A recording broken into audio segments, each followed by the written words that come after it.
The sound of praise for your Sunday morning. The only one who could ever teach me. Introducing Reverend A.R. Bernard of the Christian Cultural Center. Was the son of a preacher man. And Rabbi Joseph Potasnik of Religion on the Line. The only one who could ever teach me. Now, on Talk Radio 77 WABC, here's the Rev and the Rabbi, where faith matters. Good morning, I'm Rabbi Joseph Potasnik. And I'm Reverend A.R. Bernard. Reverend, the heat is so oppressive.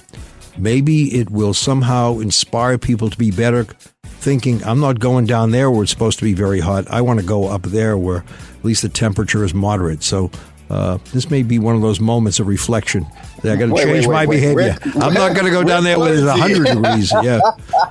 We're crazy. Are you talking, when you say down there and up there, you're talking... You know where I mean. I'm not talking downstate and upstate. You know. Okay. Yeah. So, Rev, we were together at a press conference. Actually, it was assembled last minute because of all that had transpired. It was, following the assassination attempt on President Donald Trump. And it was important, the mayor felt, and I agree with him, to get people who stand with one another, even though they disagree on a host of things. Joe Borelli, who's a friend, a Republican member of the city council, right? City council. Mm-hmm. He stood up and he said, I support Donald Trump. You don't have to, but I do. Mm-hmm. And the fact you can say that, in some quarters you can't even say that. Yeah. Because right away, people, they react in this angry fashion. They don't want to talk to you. But I thought it was one of those moments where we needed to have a presence and a voice. Absolutely. When I got the call, I said, definitely, I'm in. I reached out to you. And of course, we got together with interfaith clergy, elected officials, and we spoke concerning the violence, and I made a strong statement. Our nation needs to be freed from political idolatry. We are worshiping political parties and the political realm as though it is the ultimate answer to all of our problems. When what good is it if we can't get along with each other? I said there, and I really meant, although somebody said, it's not completely so. I said, it is so. When I walk by houses of worship, I see police cars, I see counterterrorism task force, and I've seen that in front of churches and in front of mosques. Someone said, no, it's only synagogues. No, it's not. And there's armed guards inside a number of houses where you may not even know they're armed guards, but they're there. They're protecting the congregation. When I was growing up, that wasn't the case. You never thought you'd have to have some kind of security measures taken in your house of worship. But now we've seen sanctuaries that have been blown up, people attacked, people killed. It's a different world. And I have to believe that it's attributable to some extent to the rhetoric we use, that disgusting rhetoric that looks to destroy someone verbally, and that can translate into physically. It's unfortunate. And as you know, the Monday after the assassination attempt on former President Trump, MSNBC, NBC, and I think CNN as well, they all decided to tone down the rhetoric and just, cover, breaking new. But of course, those things don't last for long. In fact, for that day, tone it down for the 24-hour moratorium on that harsh language. We went right back at it, and reaffirming ourselves, and that's a problem. I'm looking forward to our conversation with Congressman Peter King, who brings a balanced perspective to these things, especially now that he's free to have more of these conversations without concern, for constituency or anything like that. But it makes us wonder, all right, can we just decide to shut it down? And then as we hold our tongue, once the boundaries are removed and the restraints lifted, do we go right back to what we were? I think back to September 11th, when this country came together. And we would stand, pledge allegiance, God bless America, all of the patriotic fervor that existed. How long did that last? How long did 6 that months. last? Right? 6 months. I know, because the churches were filled for 6 months, and all of a sudden, Yeah. Well, did that happen with you guys? yeah, in the of synagogue? course. Yeah. We had, not only that, we had Christians coming to the synagogue, Jews going to church. We all stood together. Yeah, 6 months. Yeah, that's right. That's right. But you know what someone said? Two reasons people don't go to services at church, synagogue, whatever. 2 reasons: bad weather and good weather. So that's a good one. yeah, I'm going to use that one. Yeah. But and look, so we talk about social media. It's a blessing and a curse. And you know, when you see what happens, when you see the language, you know, we've been through a few elections. We've seen assassinations and assassination attempts. I think you go back to, you remember Garfield, don't you? Remember that one? Oh, yeah, sure. Yeah. Sure. No, but we see it, and it should shock us into a reality that, you know, have we contributed to this language? I remember an article in which a group of parents confronted their kids and said, "Watch your words. That language is so foul." And you know what some of the kids said back? "Have you ever heard what you say to the parents? Have you heard the way you talk? You're lecturing us about vocabulary. Listen to what you have to say." So we have to, I think, be better at showing our kids in particular that we can be better. So what are you telling me, Rabbi? With freedom of speech comes responsibility? Yeah. You can't have, you know, freedom of speech, what they say is not free. There are boundaries. And within those boundaries is respect the other person who is different. It says love your neighbor. It doesn't have a qualification of a Democrat, Republican neighbor. It doesn't have a qualification of a Jew, you know, Muslim, Christian, whatever. Love your neighbor. We got to get back to that. Yeah, absolutely. All right, we have a congressman who's waiting for us, and he's one of my favorite people, I have to tell you, because he is able to mingle, to mix with people who are different parties, different views, and it doesn't diminish him, doesn't diminish them. It really strengthens the relationship. Look forward to it. Absolutely. So stay tuned for more of the Rev and the Rabbi right here on 77 WABC.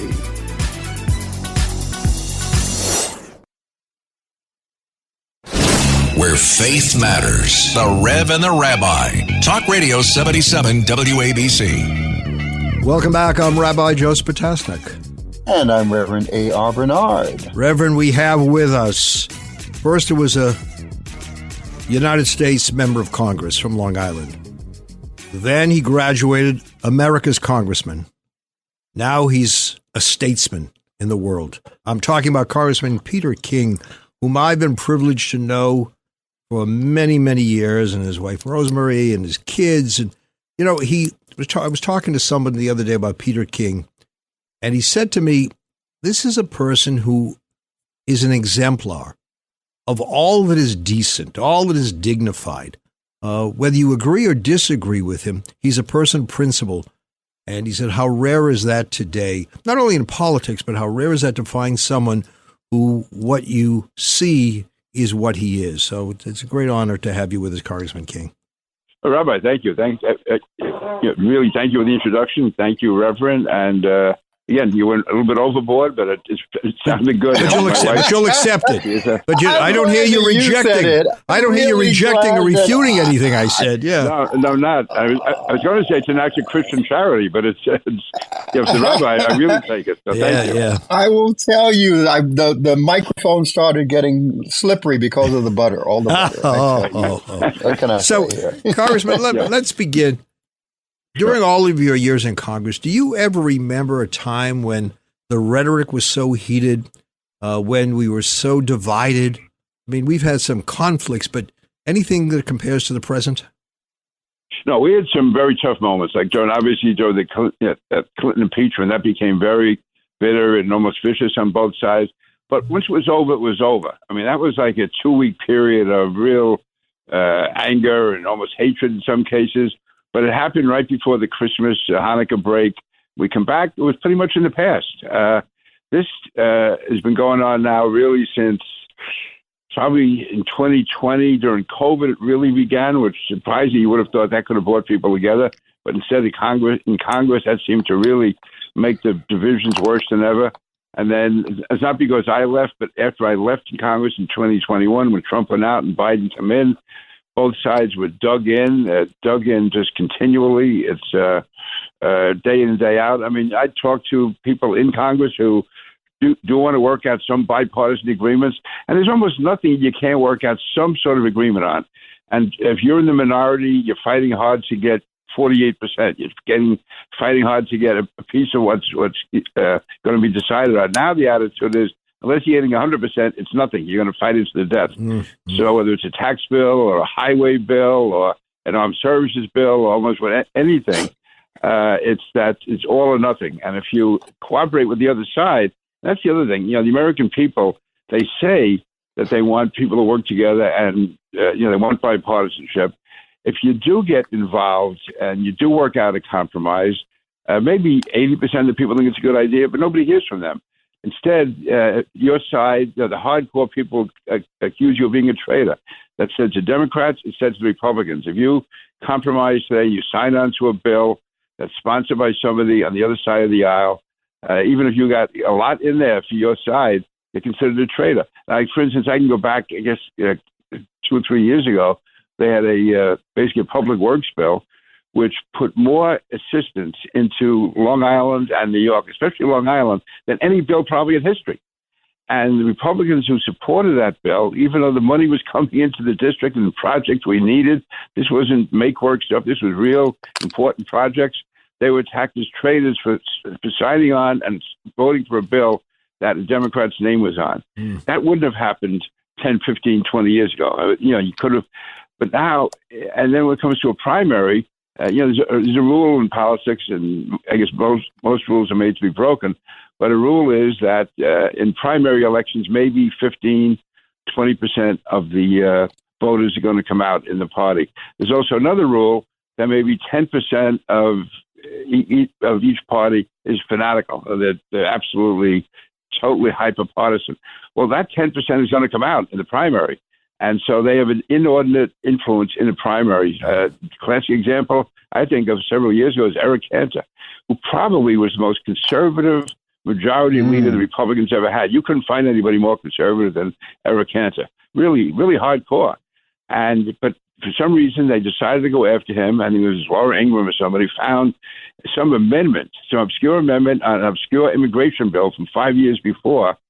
And they used that against him in a primary. They ran a college professor no one ever heard of, and he beat Eric Cantor in the primary. Now, if that had gone to a general election, Eric would have gotten 75, 80% of the vote. But in a primary, you get a smaller turnout, and the hardcore come out against him, basically generated by national talk radio at that time. That was that, and also the emergence of social media. And Eric Cantor, who could have been on his way to the White House, ended up out of office. So that's the example. And also you can have the AOC election over Joe Crowley. Now, there could have been other reasons for that, but to have somebody who had never been known by anyone score an election over somebody who was in line to become maybe Speaker of the House in a primary, the primaries and social media and cable TV have had a disproportionate impact on politics. I sound very old-fashioned in this. Maybe we should consider going back more to the old clubhouse bosses who can at least screen people out.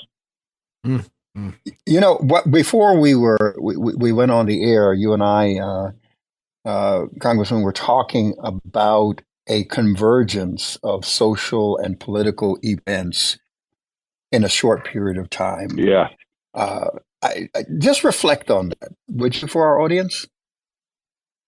Yeah, basically I was saying that any one of 4 or 5 events that happened over the last few weeks could have been, in the past, a major story for 5, 6 weeks, maybe 2 months.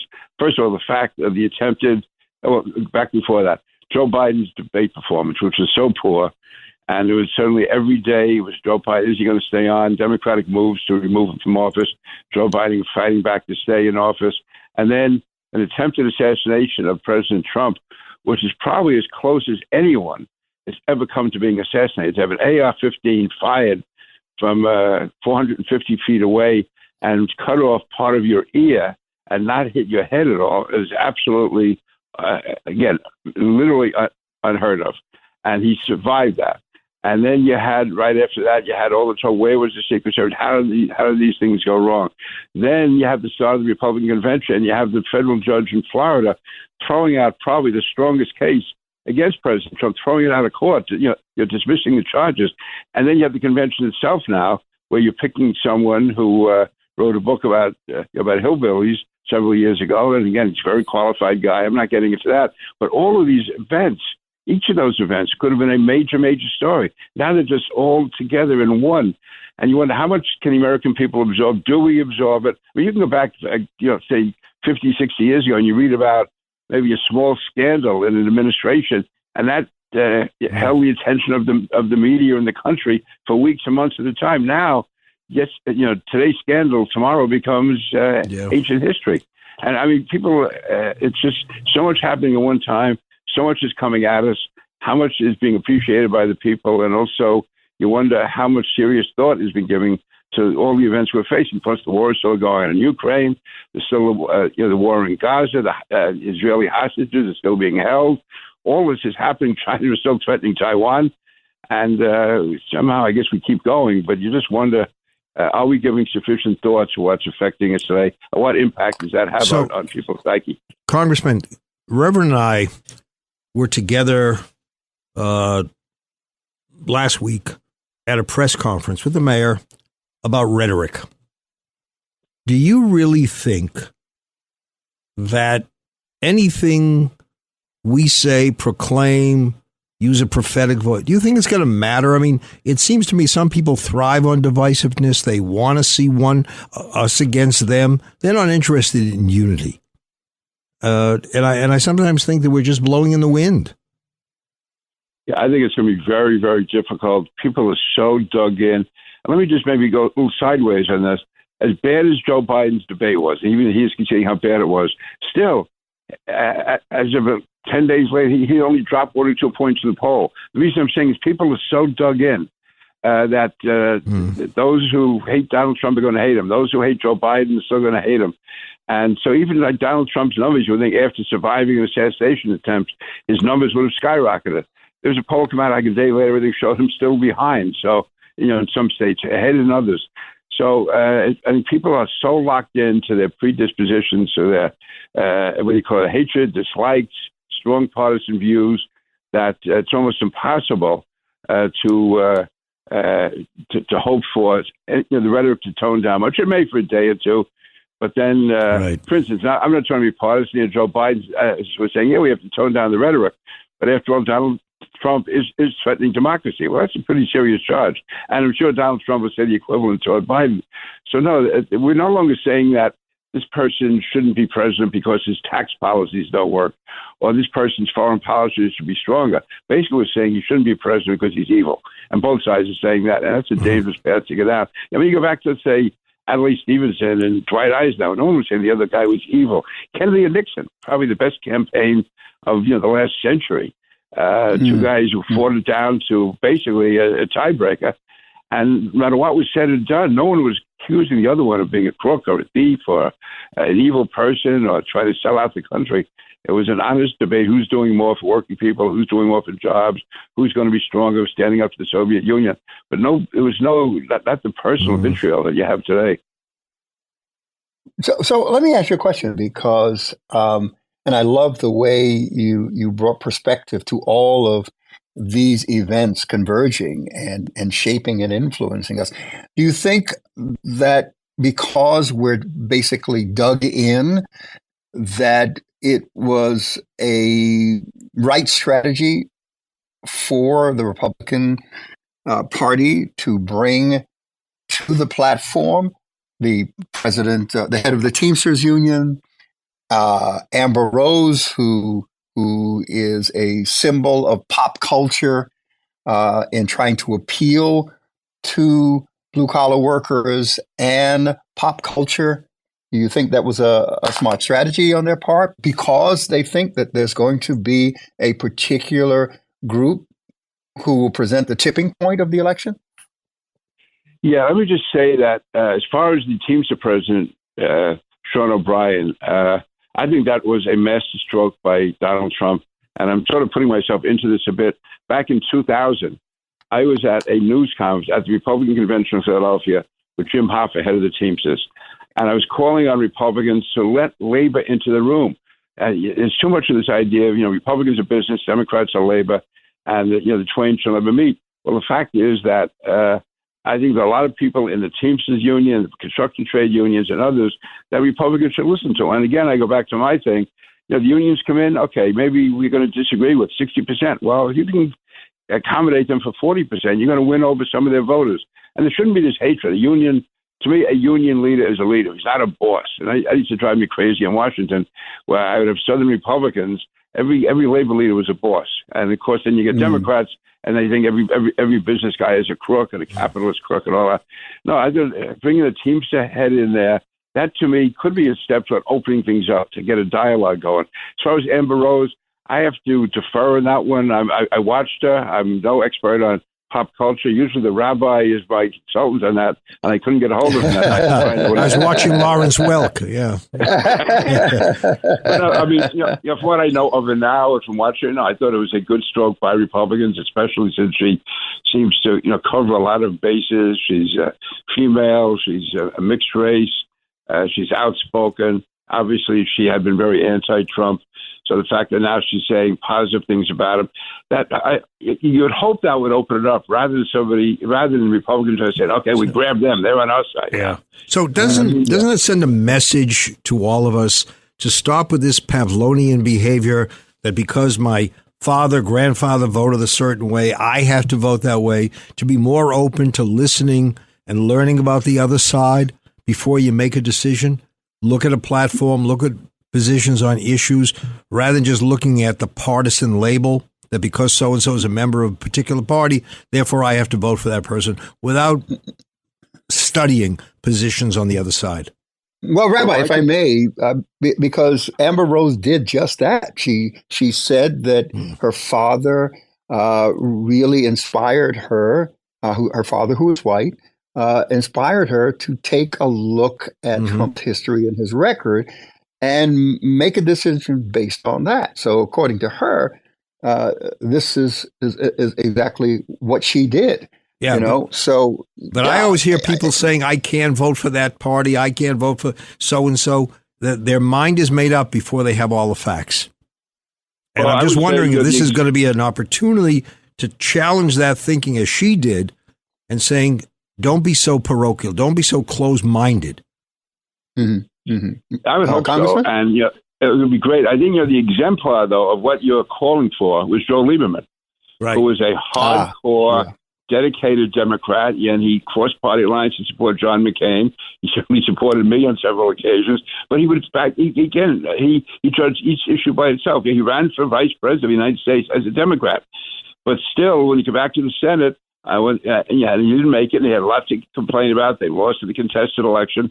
But he would vote with the Republicans where he thought it was right. He'd stay with the Democrats on issues where he thought it was right. But even on issues like, for instance, where he would stay with the Democrats and something like abortion, he never demonized the other side. And that's the other, I don't think people who are pro-life should be saying that people who are pro-choice are baby killers. And I don't think that people who say someone is pro-life means that they're anti-woman, and we get into that. Let's find an honest way to debate these issues. And I would say of all the people I've known in politics, no one personified that more than Joe Lieberman. I remember when Koch, voted outside of his party, he supported Bush when he was mayor of the city of New York? Yeah. Right? I mean, that was unheard of. Yet he said, I have to do what I think is right, that is compatible with the principles I hold, dear to me. So, no, I'm not. Yeah. I was not at the convention this week because my wife is recovering from surgery. I stayed at home with her and I watched it on television. But I wish I'd been in the hall when Sean O'Brien was speaking, because I know a lot of those Republicans who were sitting on the House floor. They could not have enjoyed listening to some of the stuff that Sean O'Brien was saying. But I think it was a wake-up call for them. I can see that they must have been gritting their teeth and saying, what's gotten into Trump? Why is he bringing this guy here? But I give Trump credit for that. And also, I wonder when, for instance, if Sean O'Brien does speak at the Democratic convention, and as of yet he has not been invited, If he does, that shows him a lot of Democrats in that room that are angry at him. But if we can do more of that, shake it up. One thing about being in New York, with all the faults we have, and I'll speak more here about Nassau County than others, is that we dealt with everybody. If you went to Republican headquarters on election night, you went in there and there was a party chairman's office. Not everybody was allowed in, but you would have labor leaders in there. You would have local business people in there. You would have rabbis, priests. It was a cross section. We're used to dealing with each other. And like I could deal with Charlie Rango all the time. And we used to sit down and we used to go back and forth on things. And we didn't agree on a lot, but we always accommodated one another. You know, we went to dinner, we would talk, we would never really exchanged a harsh word personally. There's more of that in New York. I find in Washington, you have black Democrats from districts that they really never had to deal with white people. You have white people from states who have never met anyone who is basically not one of theirs. They've never met an Italian or an Irish person. They've certainly never met a black. They've never dealt with a labor leader. It's like different worlds. And in New York, whether everyone gets along or not, they know how to deal with each other. They understand someone. They're not shocked when somebody walks in with a different accent or a different sounding last name. So with all the faults we have in New York, I find that in New York, for instance, in New York, we used to have bipartisan lunches and breakfasts. That sort of stopped near the end. California never had that, though. I mean, it was not unusual watching the House floor to find House Republicans from New York talking to Democrats back and forth. Can we do this or do that? Or if not, just how are your kids doing? How are your grandchildren doing? In California, most of those people never talk to each other. It's Republicans, Democrats. They're like two different countries. Wow. That's well said. And it's really a testimony in many ways, because our rabbi and I talk about that. This show is predicated on that reality. Yep. There's interfaith dialogue, ecumenical dialogue, dialogue between parties, political parties. That's what New York is all about, in the Northeast, essentially, which is interesting because the rest of the country, they can't figure us out.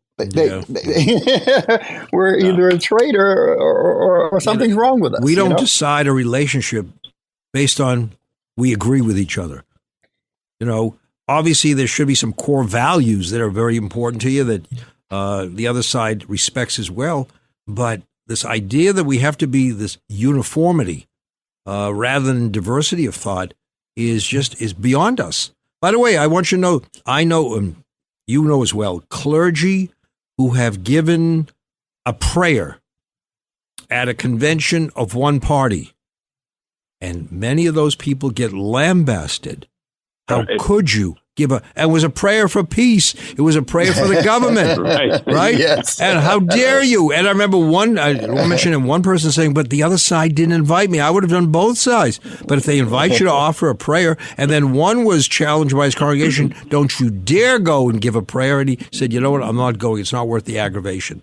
Wow. That's how divided we are in that sense. A simple prayer. In New York, though, about respecting others and still somehow living together. See, I never considered New York to be a melting pot. To me, it's more like a mosaic, a stained glass window. But all together as one, but we also keep our own identity. And so we add to the overall beauty. We remain who we are, and yet we respect the others. It's not like no one expects a Jew to become a Christian or a Christian to become a Jew, or to have an atheist become, Christian fundamentalist. I mean, you keep your identity, you keep your views, but you respect those of your neighbor.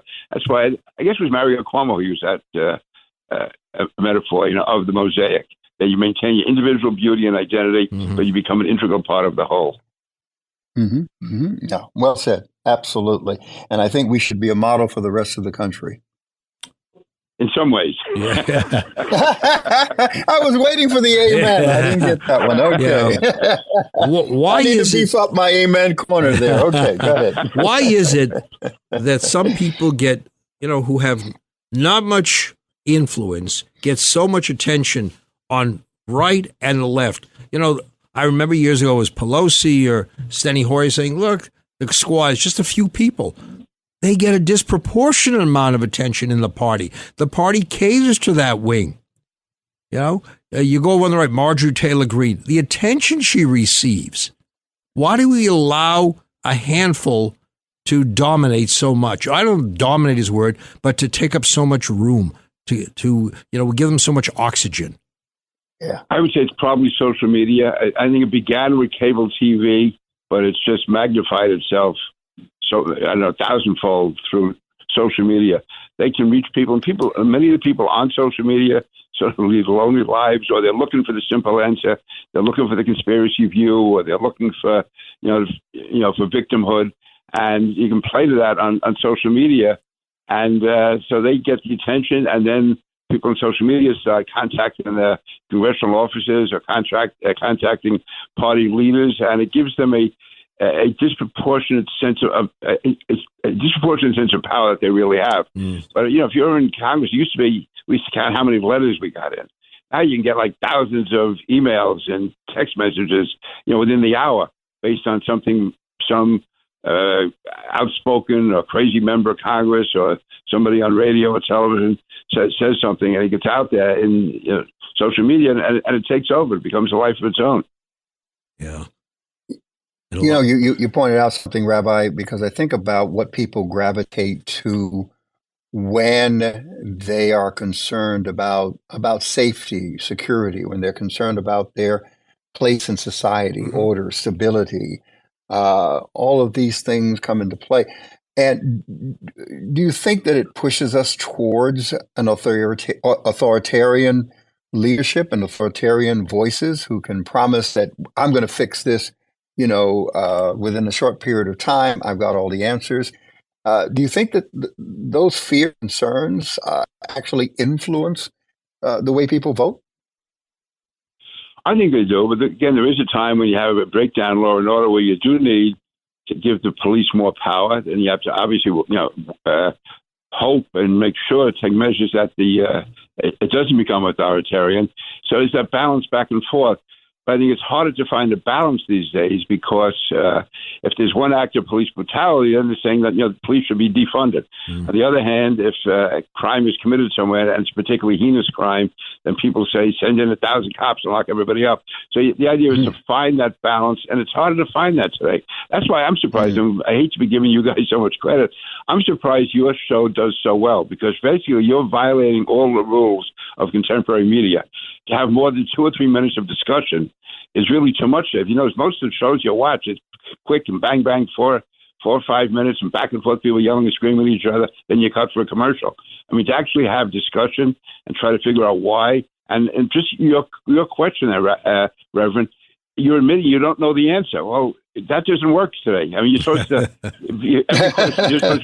you know everything, and the other guy's a dope. That's how, maybe I am a dope, but but you didn't at least admit, claim you knew everything. No, I'm just saying, actually having a discussion where we're saying, we don't know what the answer is. We got to work our way out of this. How often do you see that? Everyone has the answer. They get on there. This is exactly what we have to do. If we do this by next week, the economy will be great. Crime will end. It's interesting. When you look at the Bible, and Rev, you and I study commentaries, there are times that commentators say, I don't understand this. I don't have an answer. We've grown up in a tradition where you don't have to have immediate answers. And by the way, in Jewish tradition, it's always you're right and you're right. We're both right. But today, my God, it's I'm right. And how dare you even differ with what I think, because you are an idiot. Well, isn't that part of Western culture? In Western culture, we want certainty. The Bible, our books, our sacred texts, they're written in an Eastern context, a Middle Eastern context, where it was okay to not have all the answers. It was okay to have mystery. But in Western culture, we want certainty. We have to know, and that's it. And that creates a problem. And we see it playing out in our political discourse. It's like, sit down, I'm going to tell you why you're wrong and I'm right. And that's how the conversation begins. Yeah. Right or wrong? An intelligent society is supposed to be searching for information, searching for solutions. Today, the theme is whoever's doing the talking knows the solution already. He knows really, how often do you see a commentator on television say, we have this terrible unrest. We have this terrible situation. What do we do about it? They always start off by telling you that they know what the answer is. And how come you don't agree with them? They do it backwards. What do you think about people who say to you, I don't like both candidates and I'm not voting? What's your response to that, Congressman? I would say get more involved in the system. In fact, you have to make a choice, because by not making a choice, you are making a choice. And so to me, like writing in a third party or whatever, to me, that's just stuck in the issue. It's Unless there were two, let's say, fascists or two communists running against each other, with a Democratic society, the Democratic Party selected Joe Biden as of now. Donald Trump, who I didn't support at the start, he is the nominee of the Republican Party. And if you want to go for the other party, that's one thing. But if you, that's what it's come down. I don't want to have a system like we saw in France for many years. In some ways, like we do in Israel today, we have 5 or 6 different candidates running, and they end up having these coalitions. I think in the U.S., we can't afford to have coalitions like that. We have to, whoever it is, we have to give the president, we have to one person who does have the authority to make the tough decisions, and then we can contest them 4 years later, or we can contest them in Congress. But we have a two-party system, and to me, it's important to make a choice. Maybe it's the lesser of two evils. You can look at it that way. But still, there is a difference. Which is better? Yeah, which one is better? I do that. Congressman, if I may, what do you think about the statements that are being made from both sides that if either candidate wins, it's going to be the end of America? Are we that weak as a nation? Are we that fragile as a nation that the outcome of one election can cause the nation to collapse? You've been in the system long enough. Speak to that, please. No, the American people, and I'm not just saying this as a super patriot, we have amazing powers of regeneration, whether it's economic collapses, whether it's pandemics, whether it's 9/11, whether it's Pearl Harbor, almost anything we've been faced with, the American people come back, and they come back quicker than any other country in the world, because we do have this diversity of ideas. We have individualism. We have the people. We have incentives where, unlike, let's say, Europe, where people are guaranteed sort of a soft life, they take their 6-week vacations every summer.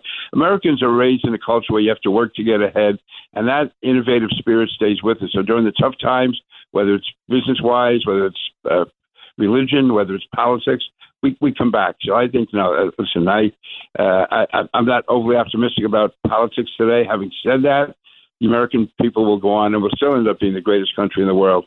But the worst thing is to do is for people to back out. They're all the same. Forget it. I'm not getting involved. Well, that can cause a deterioration, but our country is never going to collapse so long as we have some element of the American spirit left. Wow.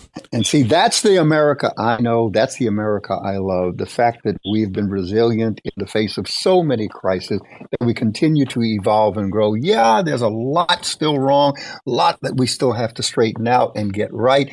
But the fact that we're engaged in that activity, the fact that we're doing that, and it's unfortunate that we go to these extremes. Like, okay, if this one wins, everything's going to collapse. If that one wins, everything's going to collapse. But that's not true. And that's reassuring, Congressman, to the American public, I believe. Rabbi? I think we're able to say we love America. And we don't have to qualify it. Well, but, I think a number of young people are unable to make that statement. We're able to say we're proud of America. I see, especially on these college campuses, you would have to search wide and far for some of those people who say, I'm proud of America. And here they are, the universities getting scholarships, loans forgiven. And yet the signs, the statements are so anti-American. I mean, it's shocking. Yeah, it really is. I mean, I think we take for granted, too many people take for granted the freedoms we have, the privileges we have. I think almost every immigrant group, and African Americans, that's a separate category because they were brought here as slaves, but every immigrant group that's come here has been given the opportunity, to move ahead. First generation is tough, second generation a little better. By the time it's the third generation, they're fat, dumb, and happy. I mean, they're just, they made it, they do well. And then thank God more immigrants come along with that spirit. It's that spirit of fighting hard, working your way up, not thinking that you're entitled to a living. You have to work hard for a living. And that's why, again, I strongly support immigration. I think it's important to make it legal immigration. But having said that, immigrants, I think, are the lifeblood of so many communities. Congressman Peter King, let me say this about you in closing. You have been able to inspire many people. You've even been able to inspire members of your family to get involved in politics. And very often kids say, I'm not doing what you're doing. How many times have you seen kids run away from what their parents were doing? You've taught the kids to be communitarians, to be engaged in the community, to fight for what you think is right, to speak up. You have a relationship with your wife that is very, very special. She's appeared with you on many, many platforms. You are it's a real story of love and loyalty to family and to country. So we're privileged to have you. Well, thank you. That sounds like a book title. Both of you. Thank you. Thank you very much. My pleasure. But it still sounds like a book title, Love and Loyalty. Think about that, Congressman. Yeah, but some people think that's a fiction book. You know? And by the way, while I have both of you guys, let me take advantage. Both of you say a prayer for me, okay? Having both sides with me is really good. So there you go. Yeah. Well, we got you covered. We get the cardinal engaged as well. So you got everybody. I got the trifecta. Here we go. That's it. I got the Trinity. Okay. Well, I'm not ready to go that far. I love you, Cardinal. I love you, Congressman. But okay, there are boundaries. Thank you. I love that one. I love that one. I'm happy with the trifecta. He's ready to go to a break now, I'm sure. Yeah. On that note, okay. Let me wipe off the perspiration first. Okay. Thank you. Okay. Thank you, guys. Thank you very much. Bye-bye. Have a great Sunday. Okay, Congressman. Thank you. Bye. Stay tuned. We'll be back with more of the Rev and the Rabbi.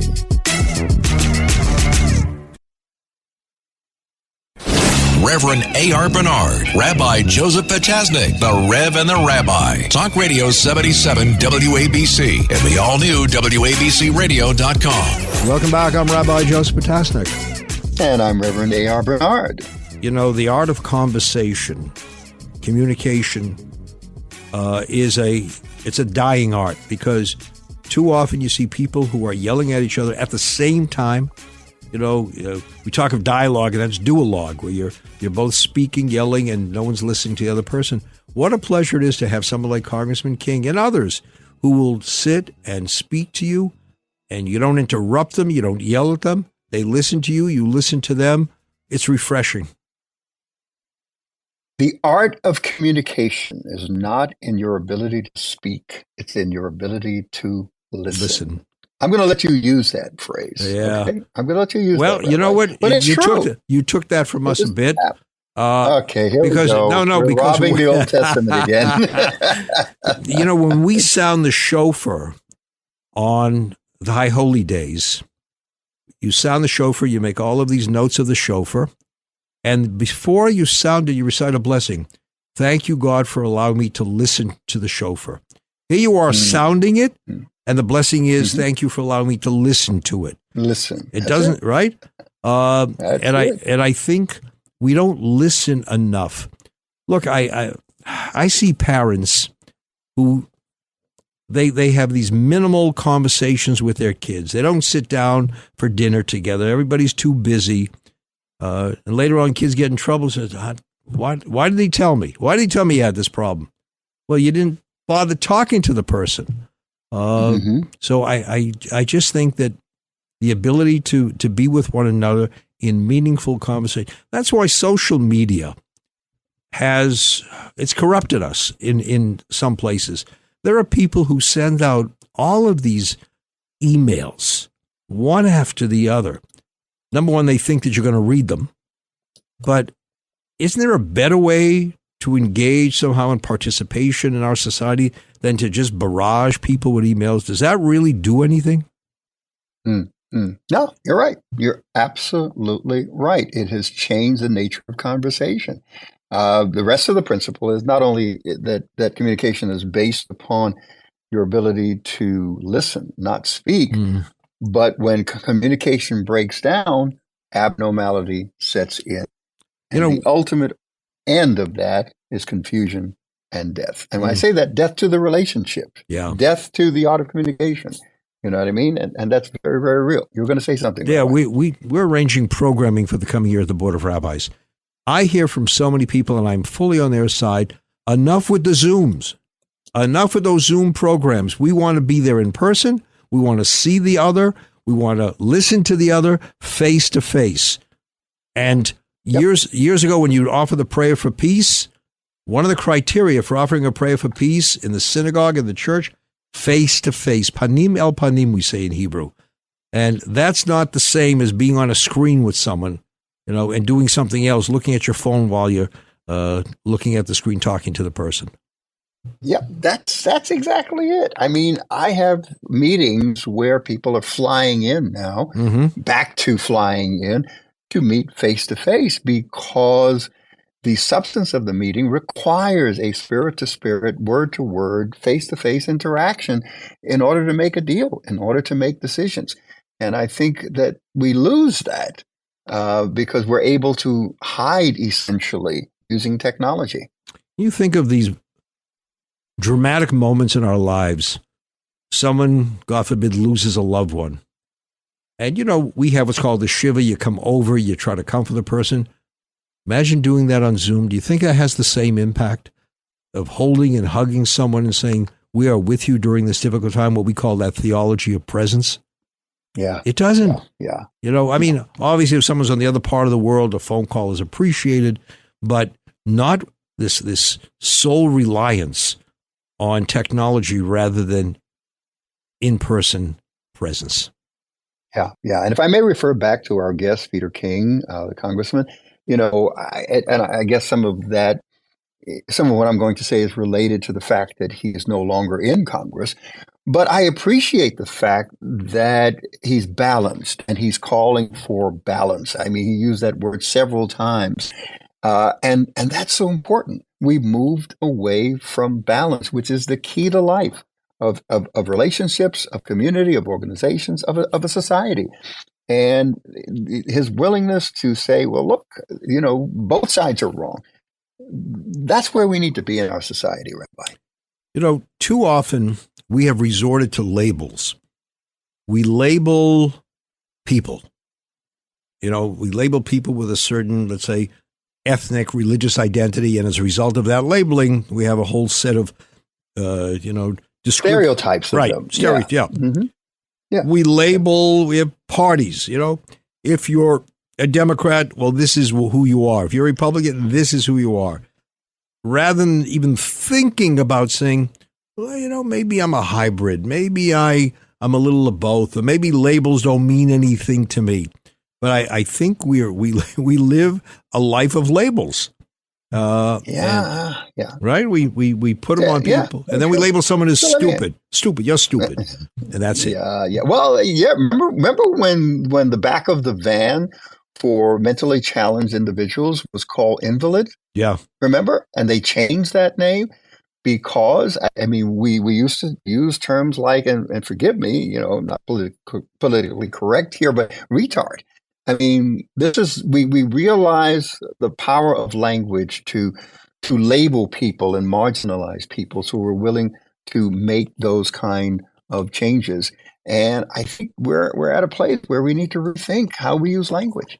Look, through the history of your people, I know through the history of my people, the danger, the disgusting danger of labeling people, an entire people, or some people who belong to a people. As a result of that, you treat someone a certain way because you've labeled that person a certain way. It's so wrong. It's contrary to everything we believe inside that sanctuary. Unfortunately, outside the sanctuary, we see a different behavior. The movie, I always say, the movie and the book vary from one another. Yeah, that is true. So let me ask you a question. Yeah. Since we're talking about labels, I know what a rhino is. Is there such a thing as a dino? I guess I don't know. I've never heard, but you may have now said it. You may have created a whole new. You heard it first. You've heard it first here. Republican in name only, a Democrat in name only. You heard it first here on the Rev and The Rabbi. We go through this world. I was once on a city bus, and the driver turned to everybody and said, we're going to be on this ride for a short time. Let's learn to get along with each other. He says that's true. That's true of being on the bus, and that's true when you get off the bus. And that's why enough with the labeling. Let's look at the substance and try to have some serious discussion, as we did today with Congressman King. Thank you. Yeah, excellent conversation. Great being with you. Another great program. And thank you, our listeners, for tuning in to another dynamic conversation with the dynamic duo, the Rev and the Rabbi.